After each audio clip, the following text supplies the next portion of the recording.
Esta es una historia de canibalismo. Is it carne or is it carnage? This is the story about a friend from the bar. And every Sunday morning she would light up the fire. She'd gather all of us around to sample her meat. La barbacoa de las Barbies was a cannibal tree.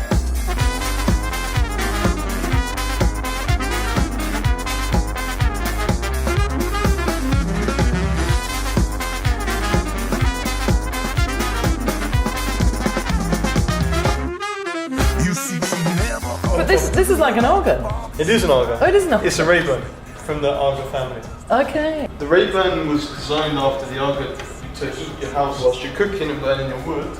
It would heat the water, that would heat your radiators, you cook on top of it, dry your clothes, sit on top of it. A sustainable oven. It's amazing. It's like the heart of all country houses. It's a gorgeous. Everything. How old is it? I think this was in the 50s, this one. 50s. And Okay. it's been given a paint job and fixed up a bit since then, but it's, you know, it's old. Did you find it here? Or? No, found it in like Northern Ireland. It's Amazing. like half a ton and shipped it over. This Oh, was wow. our original setup. Yeah. We were just a wood burning stove, tube, wine barrel.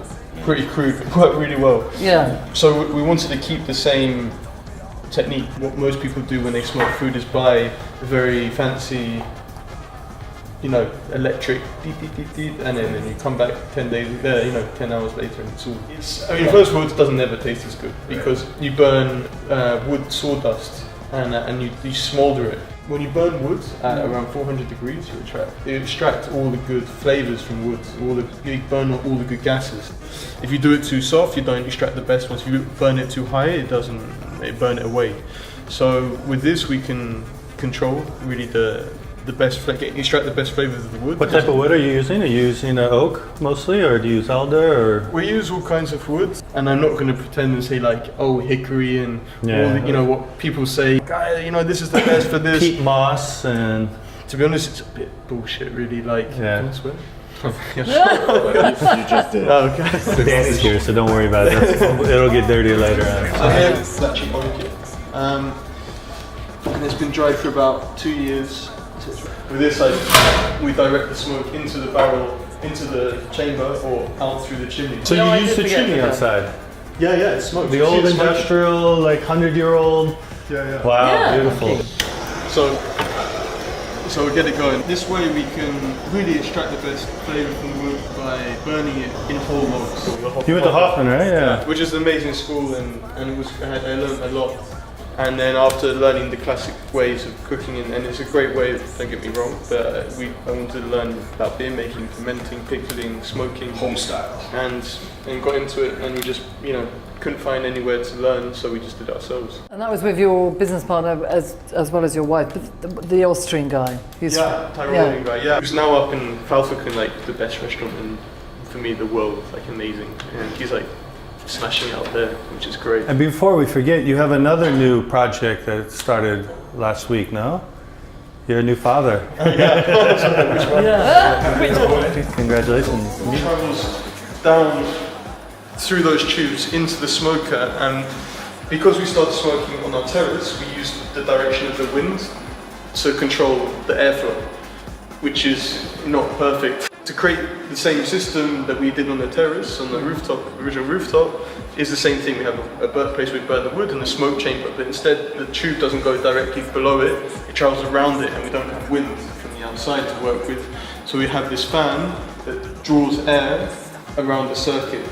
So with this, we control the velocity of the fan. We control the temperature of the smoke, the density of the smoke, which is really important, and the humidity. With those three things, you can be very precise with how we smoke our food, cold smoke or hot smoke or whatever we want to do. Yeah, do you do anything to prepare the bacon before? Yeah, it's in the brine, It's in a rub, like a really nice rub. So what have you added here? This is salt, sugar, black pepper, a bit of fennel, a bit of juniper, a bit of bay leaf. It's drawn moisture out of the meat. This is the meat. So we apply a dry cure, and then we throw that away. We tip it out, and then we apply the cure again to it, a bit of dry cure. So we do that every 5 days. And the ultimate goal is to lose about 25% of its original weight, Wow. and then you have a cured Okay. product that has a longer shelf Right. life. And your wife Carla's from here. Yeah. She's from She's from Lleida. Lleida, and she's now into it just as much as you, no? Or? Yeah, without her there would be no Rooftop. Nice. For sure. Yeah, for sure. So this is pancetta, what people consider bacon here. This is English bacon. It's the ribs and the lomo. Discontinued, it would reach the ribs and the lomo. That's the difference between English bacon and pancetta. Okay.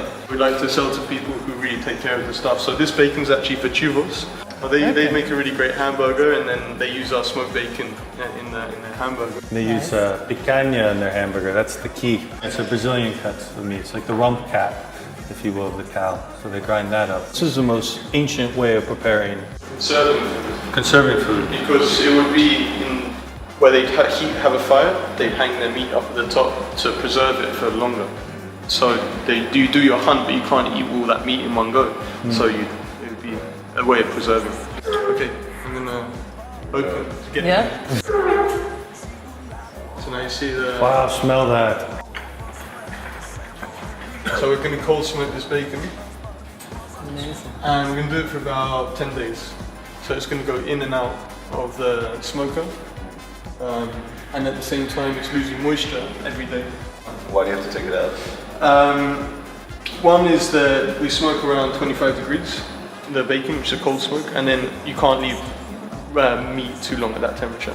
So we put it then back in the fridge, and in the fridge it's a dry environment for it, so it loses moisture, and then it becomes cured and more bacon-y like. And that's just bacon, but there's a million ways of doing this. In America, barbecue is considered smoking, and here we consider barbecue just cooking directly on coals. Everyone has their own ways of doing things. Okay. We're going to try a few of these things and let's talk a little bit more now. Okay. Problem, it must be said. Around the barbecue, sometimes she lose her head. She disappeared for hours, come back stained red, but Bobby's barbecue. We're trying smoked duck, Okay. which has been like acorn-fed, ridiculously nice duck.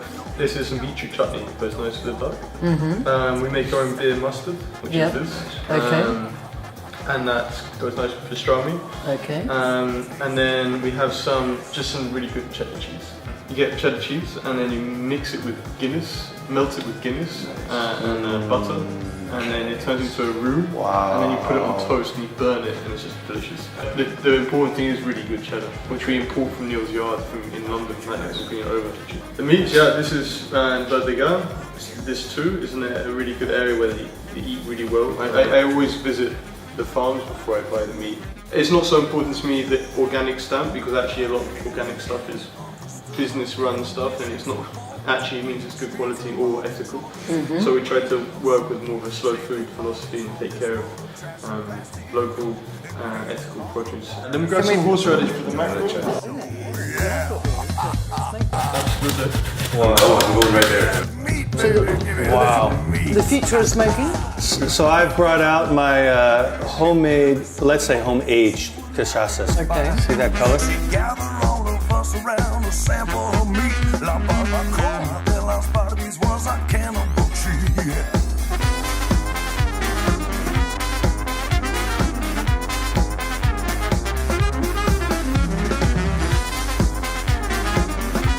I'd just like to say that Buster is digging into his own food, which is a clear evidence that it's good. Yeah. He is eating his own food, yes.